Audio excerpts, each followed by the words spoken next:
अस्सलाम वालेकुम स्टूडेंट्स। बेटा आज हम लोग अपना ऑर्गेनिक केमिस्ट्री का मोस्ट प्रोबेबली लास्ट लेक्चर करेंगे। मैंने आप लोगों को लास्ट जो लेक्चर नंबर 4 था उसमें मैंने आप लोगों को पढ़ाया था एलिफेटिक हाइड्रोकार्बन्स। ठीक है, ये लेक्चर नंबर 5 है जिसमें हम टॉपिक डिस्कस करेंगे बेटा अल्काइल हैलाइड्स। छोटा सा टॉपिक है, उम्मीद है जल्दी से हो जाएगा। बेटा मैं आप लोगों को कोशिश करूँगा अच्छी तरीके से समझाऊँ। बहुत आसान सा चैप्टर भी है। अल्काइल हैलाइड्स आप लोगों को पता है RX होते हैं, इनके बारे में स्टडी करना है। बेटा इसकी प्रिपरेशन हम 2 पहले पढ़ चुके हैं।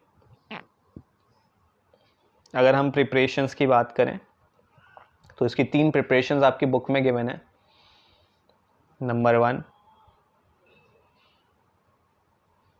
अल्केन, नंबर 2 ये दोनों आप लोग चैप्टर अभी जो मैं पीछे पढ़ा रहा था आपको एलिफेटिक हाइड्रोकार्बन, उसमें मैंने अल्केन की प्रॉपर्टीज़ में भी हेलोजिनेशन कराई थी, अल्कीन में भी करवाई थी। दोनों में अल्केन जो है आपके पास अल्काइल हैलाइड्स प्रोड्यूस हो रहे थे। अब नेक्स्ट आपके पास कौन सा है? From alcohols. अल्कोहल्स कौन होते हैं? ROH। बेटा किसी भी अल्कोहल को ROH को, ठीक है, किसी भी अल्कोहल को अगर आप रिएक्ट करा दो हैलोजन एसिड के साथ तो होता क्या है कि जो H है ये इस OH को ले जाता है, क्या बनाता है बेटा? वाटर बनाता है। और X जो है वो R के साथ अटैच हो जाता है, यानी RX बना देता है, अल्काइल हैलाइड। सिंपल सी चीज़ है। जितने कार्बन यहाँ लोगे या मीथेन मिथाइल अल्कोहल लोगे, मिथाइल हैलाइड बनेगा। हैलोजन भी डिपेंड किस पे करेगा बेटा? इसके ऊपर करेगा। क्लोरीन है तो क्लोराइड हो जाएगा। यहाँ इथेन लोगे तो इथाइल अल्कोहल लोगे तो इथाइल हैलाइड बन जाएगा। प्रोपाइल लोगे तो प्रोपाइल क्लोराइड बन जाएगा। क्लियर हो गई बात? आसान सी चीज़ है, बहुत ही सिंपल से सवाल आपसे पूछे जाते हैं। ठीक है बेटा, तो प्रिपरेशन इसकी यही थी। अब हम आते हैं बेटा इसका एक टॉपिक जो कि है ग्रिग्नार्ड्स रिएजेंट का और उसके रिएक्शंस। ग्रिग्नार्ड्स रिएजेंट आपके पास क्या होता है? RMgX। ठीक है भाई, अल्काइल मैग्नीशियम हैलाइड। किसी भी अल्काइल हैलाइड को मैग्नीशियम मेटल से रिएक्ट करा दें in the presence of anhydrous ether. Anhydrous ether की मौजूदगी में इससे करवाएंगे तो बेटा ये जाकर ऐड हो जाता है, क्या बनाता है? अल्काइल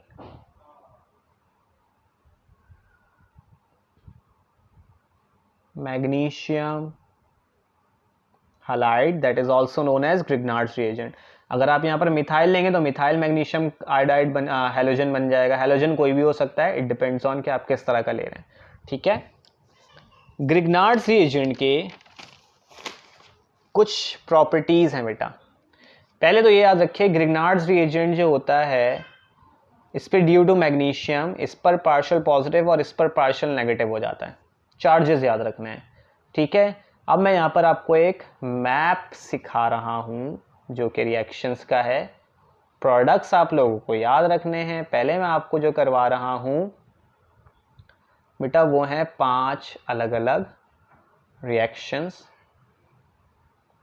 इन पांचों में प्रोडक्ट एक ही फैमिली होगी, बस अलग अलग कैसे होंगे बताता हूँ अभी।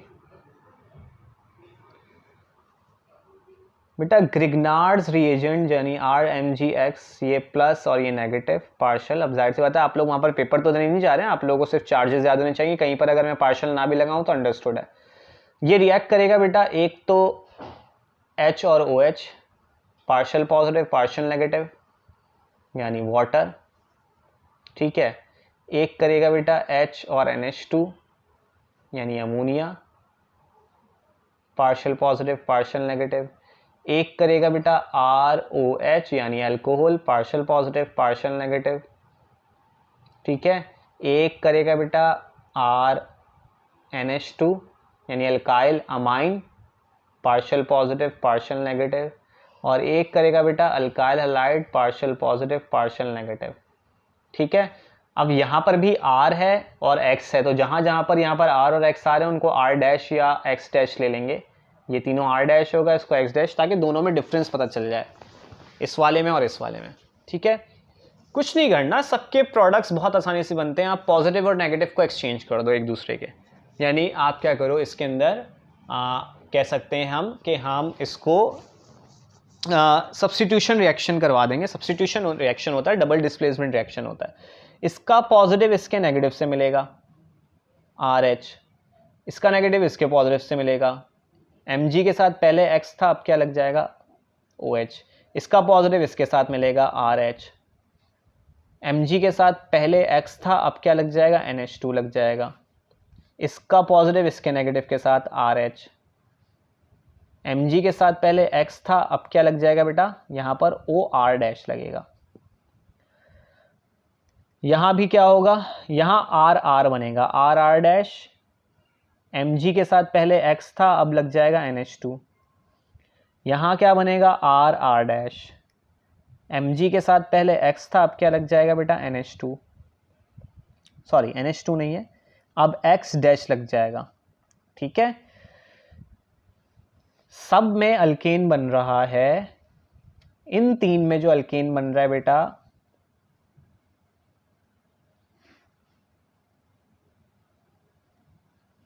कॉरेस्पॉन्डिंग अल्केन्स बन रहे हैं, और इन दो में जो बन रहे हैं हायर अल्केन बन रहे हैं।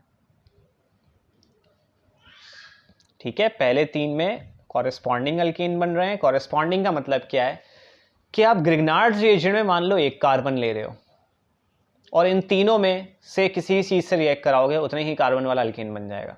अगर आप मिथाइल लोगे ना, इधर भले से इथाइल ले लो, कोई फर्क नहीं पड़ता। इधर अगर मिथाइल लोगे तो प्रोडक्ट मीथेन बनेगा, इधर अगर इथाइल लोगे तो प्रोडक्ट इथेन बनेगा, इधर अगर प्रोपाइल लोगे तो इधर प्रोडक्ट प्रोपेन बनेगा। सही है, तो ये चीज़ ध्यान में रखनी है। इन तीनों में से किसी से भी रिएक्ट कराओगे, जितने कार्बन इधर होंगे उतने कार्बन वाला प्रोडक्ट बनेगा। लेकिन यहाँ इन दोनों के अंदर जितने कार्बन इधर लोगे और इसका दोनों का सम मिलाकर प्रोडक्ट बनेगा। यानी अगर इधर 2 ले रहे हो, इधर 1 ले रहे हो, तो प्रोडक्ट प्रोपेन बनेगा। इधर मिथाइल ले रहे हो, इधर प्रोपाइल ले रहे हो, तो प्रोडक्ट ब्यूटेन बनेगा। ये याद रखना है आप लोगों ने। ठीक है, बाकी आप लोगों को बस ये कहेंगे methyl magnesium iodide reacts with ethyl chloride, तो बताइए क्या बनेगा। Methyl magnesium chloride reacts with ethyl iodide या इथाइल क्लोराइड, तो बेटा मिथाइल यहाँ पर आएगा और इथाइल यहाँ आएगा, तो प्रोडक्ट क्या बनेगा, प्रोपेन बनेगा, क्योंकि इन दोनों का सम करके बनेगा। इन दोनों रिएक्शन में इसके कार्बन और इसके कार्बन का सम होगा, इसमें भी, और इसमें क्या होगा, सिर्फ इसके कार्बन डिपेंड करेंगे कि यहाँ पर कितने कार्बन का अल्केन बन रहा है। ठीक है, तो ये शुरू के पहले 5 रिएक्शंस होंगे जिनमें अल्केन्स की प्रोडक्शन होती है ग्रिग्नार्ड्स रिएजेंट से।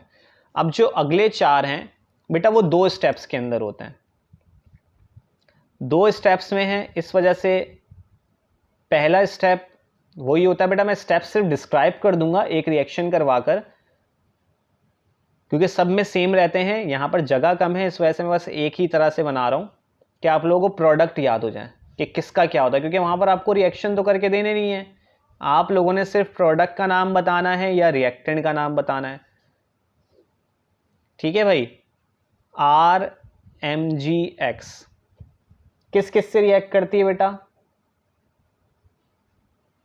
CO2, HC double bond OH, formaldehyde, RC double bond OH, ये फॉर्मल्डिहाइड होगा एक कार्बन वाला, ये अदर देन फॉर्मल्डिहाइड होगा। RC double bond OR, ketones, नाम लिख देता हूं मैं यहां पर, फॉर्मल्डिहाइड, मैं एमकेट वालों के काफ़ी सवाल आ चुके हैं, ये CO2 हो गया, ये अदर देन फॉर्मल्डिहाइड होगा, इनमें सवाल एमकेट के काफ़ी आ चुके हैं, और ये कौन सा होता है बेटा, कीटोन। पहले स्टेप में रिएक्शन जब होता है, रिएक्शन आप लोगों को वहाँ दिखाना नहीं है, पहला एडिशन। पहली बात तो आपको याद रखनी है कि इसमें जो स्टेप 1 होता है ना, वो हमें कौन सा प्रोडक्ट देता है बेटा, वो एडिशन प्रोडक्ट देता है, ये बात याद रखनी है। प्रोडक्ट्स कौन से आते हैं वो बाद में बताऊंगा। एडिशन प्रोडक्ट का कोई नाम नहीं होता क्योंकि वो कॉम्प्लेक्स कंपाउंड होता है थोड़ा सा। ठीक है, सबके स्टेप नंबर 2 जो होगा ना, हर किसी का उसमें रिएक्शन होगा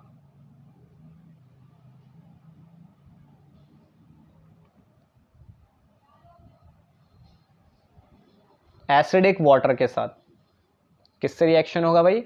एसिडिक वाटर के साथ रिएक्ट करेगा, ठीक है, हमेशा। और एसिडिक वाटर का मतलब क्या है? यानी H2O विद HCl या HNO3। हम रिएक्शन करवाते हैं वाटर, यानी एसिडिफाइड हाइड्रोलिसिस होती है। क्या होती है भाई? एसिडिफाइड हाइड्रोलिसिस होती है। सही है। तो बेटा ये दो चीजें आपने याद रखनी है। अब जो फाइनल प्रोडक्ट्स बनते हैं ना, फाइनल प्रोडक्ट जब CO2 से रिएक्ट करवाते हैं हम, तो बेटा इसका जो फाइनल प्रोडक्ट बनता है वो कार्बोक्सिलिक एसिड बनता है। कितने कार्बन का बनेगा? इट डिपेंड्स ऑन इसका वाले कार्बन, यानी 1, और इधर जितने होंगे। मान लो अगर इधर मिथाइल ले रहे हो तो प्रोडक्ट बेटा इथेनॉइक एसिड बनेगा। क्यों? क्योंकि एक कार्बन इधर, एक कार्बन ये। अगर इधर प्रोपाइल ले रहे हो तो यहाँ पर 4 कार्बन वाला बनेगा। जितने कार्बन इधर होंगे उससे एक इंक्रीज कर दो, कार्बोक्सिलिक उतने कार्बन का बनेगा, ठीक है। इसी तरीके से यहाँ पर जितने कार्बन होंगे जब इससे रिएक्ट करवाओगे तो बेटा प्रोडक्ट आपके पास बनता है प्राइमरी अल्कोहल बनेगा। प्रोडक्ट क्या बनेगा? Primary alcohol. यहाँ भी वही केस है। यहाँ अगर 2 कार्बन लोगे तो इसको मिलाकर 3 कार्बन वाला प्राइमरी अल्कोहल बन जाएगा, प्राइमरी प्रोपाइल अल्कोहल। अगर 2 कार्बन लोगे 3 कार्बन लोगे तो बनेगा प्राइमरी ब्यूटाइल अल्कोहल। समझ गए? यहां पर बनता है बेटा सेकेंडरी अल्कोहल और यहां बनता है टर्शरी अल्कोहल। लेकिन इन दोनों में क्या होता है कि जितने कार्बन यहां होंगे, ये वाले कार्बन और ये दोनों कार्बन यहां पर कितने होंगे डिपेंड करता है। अगर एसिटाल्डिहाइड है तो दोनों मिलाकर 2 होंगे, अगर प्रोपियोनाल्डिहाइड है तो दोनों मिलाकर 3 होंगे। तो इसके और इनके सबके कार्बन मिलाकर जो होंगे वो सेकेंडरी अल्कोहल बनेगा। इसी तरह यहां पर भी है, इसके कार्बन और इन तीनों के कार्बन मिलाकर टोटल टर्शरी अल्कोहल बनेगा। फॉर एग्जाम्पल आपको कहा गया CH3 MgCl रिएक्ट कर रहा है बेटा किससे? CH3COCH3, यानी डायमिथाइल कीटोन या एसीटोन है बेटा, कई बार क्वेश्चन आ चुका है इसका। ये इससे रिएक्ट कर रहा है, प्रोडक्ट बताइए। तो हमें पता है टर्शरी अल्कोहल तो बनेगा, टर्शरी अल्कोहल बनेगा। नाम क्या होगा बेटा उसका? कितने कार्बन है? 1 2 3 4। तो टर्शरी ब्यूटाइल अल्कोहल आपके पास प्रोडक्ट बन जाएगा और आप उसका स्ट्रक्चर बनाकर दिखा देंगे। सिंपल ये तरीका होता है इसका, ठीक है। बाकी भी इसी तरीके से होंगे, आप लोगों को ये चीज माइंड में रखनी है। क्लियर? तो बेटा ये था आपके पास ग्रिग्नार्ड्स रिएजेंट का छोटा सा टॉपिक। रिएक्शंस की प्रैक्टिस अच्छे से कीजिएगा। अब आ जाते हैं बेटा SN रिएक्शंस के अंदर। यहां कोई मैकेनिज्म नहीं होता जो हम इतना लंबा मैकेनिज्म पढ़ें, हम SN और E1 को पढ़ेंगे। इसी तरीके से SN2 और E2 को, इनके डिफरेंसेस मैं बताऊंगा आपको। डिफरेंसेस में टॉपिक भी पूरा डिटेल डिस्कस हो जाएगा। SN1 रिएक्शन और E1 में क्या सिमिलैरिटी होती है, इन दोनों के हम डिफरेंस के तौर पर एक तरह से पढ़ रहे हैं, ठीक है बेटा। SN1 रिएक्शन आपको पता है यूनिमॉलिक्यूलर होता है, जिसकी वजह से SN1 रिएक्शन नाम रखा गया है या फिर E1 रखा गया है। और ये क्या होता है? बायमॉलिक्यूलर होते हैं दोनों। अगर आप देखें इन दोनों के अंदर, यानी इनका जो ये वाले जो हैं ये 2 स्टेप रिएक्शन होते हैं दोनों। ये कितने होते हैं? 1 स्टेप रिएक्शन होते हैं, ठीक है। रेट डायरेक्टली प्रोपोर्शनल होता है बेटा। अगर हम SN1 की बात करें, SN1 रिएक्शन की बात करें तो रेट डायरेक्टली प्रोपोर्शनल होता है सिर्फ और सिर्फ अल्काइल हैलाइड्स के, ठीक है। ये SN1 के लिए, या आप कह सकते हो E1 के लिए, बल्कि आप कह सकते हैं दोनों के लिए रेट इसके बराबर होगा। लेकिन अगर आप इसका रेट निकालोगे तो RX और न्यूक्लियोफाइल के साथ होगा, ठीक है। ये फॉर SN2 हो जाएगा। इसी तरीके से अगर आप रेट निकालते हो E2 के लिए तो वो होगा RX और OH नेगेटिव के बराबर, ये E2 के लिए होगा, क्योंकि उसमें KOH यूज़ करते हैं ना, एलिमिनेशन रिएक्शन होता है KOH के साथ एलिफेटिक हाइड्रोकार्बन्स के अंदर। मैंने आप लोगों को रिएक्शंस करवाए थे इसके, मैंने कहा था मैं दोबारा नहीं करवाऊंगा, ये एलिमिनेशन रिएक्शंस हैं। अल्काइल हैलाइड से हम अल्कीन बनाते हैं, सही है। तो ये E2 रिएक्शन हो गया। ये आ गई आपके पास 3 बातें इसके लिए। बेटा इसमें फॉर्मेशन होती है, फॉर्मेशन ऑफ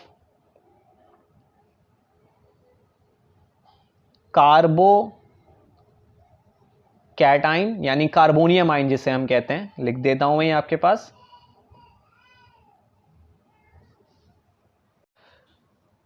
सही है भाई, कार्बोनियम आयन बनता है। और अगर हम इसकी बात करें तो फॉर्मेशन होती है बेटा इसके अंदर, फॉर्मेशन ऑफ ट्रांजिशन स्टेट, जिसके अंदर आपको पता है कि भाई हैलोजन का बॉन्ड ब्रेक हो रहा होता है और दूसरा जो न्यूक्लियोफाइल होता है वो आकर इसके ऊपर अटैक कर रहा होता है, यानी बॉन्ड ब्रेकिंग और बॉन्ड मेकिंग प्रोसेस हो रहा होता है। ठीक है बेटा, तो ये आपके पास इसकी कुछ डिफरेंसेस और कुछ सिमिलैरिटीज़ भी आप कह सकते हो। यहाँ पर ये चीज़ें आप लोगों ने याद रखनी है। SN1 और SN2। SN रिएक्शन मैं आपको बता देता हूँ। SN रिएक्शंस आपके पास सब्स्टिट्यूशन, न्यूक्लियोफिलिक सब्स्टिट्यूशन रिएक्शन होता है, जिसमें क्या होता है भाई, RX रिएक्शन करता है किसके साथ, न्यूक्लियोफाइल के साथ। तो न्यूक्लियोफाइल X को रिमूव कर देता है, RNU बन जाता है और X नेगेटिव अलग हो जाता है। इसके लिए ज़रूरी क्या है कि nucleophile must be stronger than halide ion। उसकी वजह क्या है बेटा, हैलाइड खुद क्या होता है, न्यूक्लियोफाइल होता है। तो एक न्यूक्लियोफाइल को हटाने के लिए दूसरा न्यूक्लियोफाइल उससे ज़्यादा ही स्ट्रॉन्गर होना चाहिए, तभी जाकर आपके पास रिएक्शन पॉसिबल होगा, वरना रिएक्शन पॉसिबल नहीं होगा। ठीक है, तो ये चीज़ इसके अंदर ख्याल रखना है आपने। फिर अगर हम बात करें एलिमिनेशन रिएक्शन की, E1 E2 रिएक्शंस की बात करें, तो बेटा E1 E2 रिएक्शन यानी एलिमिनेशन रिएक्शंस जो होते हैं उसमें क्या होता है कि अल्काइल हैलाइड कोई भी होगा वो अल्कोहलिक KOH से रिएक्ट करता है। ये मैंने आप लोगों को चैप्टर नंबर जब एलिफेटिक हाइड्रोकार्बन्स कर रहे थे उसमें ही बताया था। तो प्रोडक्ट आपके पास अल्कीन बन जाता है, मल्टीपल बॉन्ड फॉर्मेशन हो जाती है, KX बनता है और इसके अलावा वाटर बन जाता है। ठीक है, तो ये चीज़ आपके पास इसके अंदर मौजूद होती है। बाकी मैंने आप लोगों को डिटेल इसकी कंप्लीटली बता दी है। ठीक है बेटा, चैप्टर नंबर 8 यानी अल्काइल हैलाइड्स के अंदर preparation, Grignard's reagent, elimination, SN1 SN2 reactions वगैरह हैं। आपकी बेटा बुक के अंदर जब आप देखेंगे तो आप लोगों को एक जगह टेबल नज़र आएगा जिसमें रिएजेंट्स लिखे हुए हैं चैप्टर नंबर 8 के अंदर। ठीक है, और उसी के आगे उनके कौन से न्यूक्लियोफाइल हैं वो लिखे हुए हैं। ठीक है, फिर उसके बाद उन्हीं न्यूक्लियोफाइल का रिएक्शन विद RX लिखा हुआ है और ये बताया हुआ है कि उसके कौन से प्रोडक्ट्स होंगे। फॉर एग्जाम्पल कि RX के साथ अगर OH रिएक्ट करेगा तो बेटा अल्कोहल बनेगा। ठीक है, तो तमाम रिएक्शंस वहां पर गिवन है, वो आप लोगों ने पढ़ लेने। अब ये OH कहां से आएगा, ये NaOH है। किस रिएजेंट से कौन सा न्यूक्लियोफाइल मिलेगा, ये सारी बातें लिखी हुई। जैसे NaOH से भाई OH नेगेटिव मिलता है, इसी तरीके से आपके पास KSH पोटेशियम हाइड्रोजन सल्फाइड से SH नेगेटिव मिलता है। और जब इन दोनों से ये रिएक्ट करता है तो भाई यहाँ पर अल्कोहल बन जाता है और यहाँ पर थायो अल्कोहल्स बन जाता है। ठीक है, तो ये चीज़ें आप लोगों को पता होनी चाहिए। तो बेटा ये था आपके पास सिंपल सा एक जो है टॉपिक जो कि मैं आपको पढ़ा रहा था। चैप्टर नंबर 8 आपकी बुक में है, अल्काइल हैलाइड्स का टॉपिक है। ठीक है, और इसके अलावा मैंने आप लोगों को यहाँ पर सारी बेसिक चीज़ें बता दी हैं। तो ये आप लोग स्टडी कीजिएगा, इसको देखिएगा। क्वेश्चंस बहुत आसान से आते हैं, बुकलेट के अंदर काफ़ी सारे क्वेश्चंस हैं, उनको सॉल्व कीजिएगा, खुद आप लोग देखिएगा। ठीक है, रिएक्शंस को सॉल्व कीजिएगा। तो मेरे ख्याल से यहाँ पर आप लोगों का ये टॉपिक जो मेरा काम था ऑर्गेनिक का बेटा वो वाइंड अप हो गया है। इससे रिलेटेड कोई भी सवाल होगा तो वो आप लोग पूछ सकते हैं, हम इंशाल्लाह इसको डिस्कस कर लेंगे और आप लोगों को इतनी कोई प्रॉब्लम नहीं होगी। ठीक है बेटा, तो फिलहाल हम इस लेक्चर को यहीं पर वाइंड अप करते हैं इंशाल्लाह। फिर मुलाकात होगी, आप लोगों का टेस्ट भी है और जिनका ये काम था वो तकरीबन एंड हो चुका है। तो आप लोगों का मेरी तरफ से जो है काम आपका वाइंड अप हो गया है। ठीक है, तो जिन जिन का टेस्ट जो टेस्ट दे रहे हैं, जिस यूनिवर्सिटी का भी दे रहे हैं, उनके लिए बहुत बहुत बेस्ट ऑफ लक, और आप लोगों के लिए बहुत सारी दुआएं हैं कि आप लोग अच्छा सा पेपर दें और इंशाल्लाह आप लोगों का अच्छी यूनिवर्सिटीज़ के अंदर एडमिशन होगा। तो मेरी तरफ से आप लोगों को बहुत सारी दुआएं और बहुत सारे गुड विशेस, गुड लक। इंशाल्लाह फिर मुलाकात होगी, अगर ज़िंदगी रही तो फिर इंशाल्लाह मुलाकात होगी। थैंक यू, अल्लाह हाफ़िज़।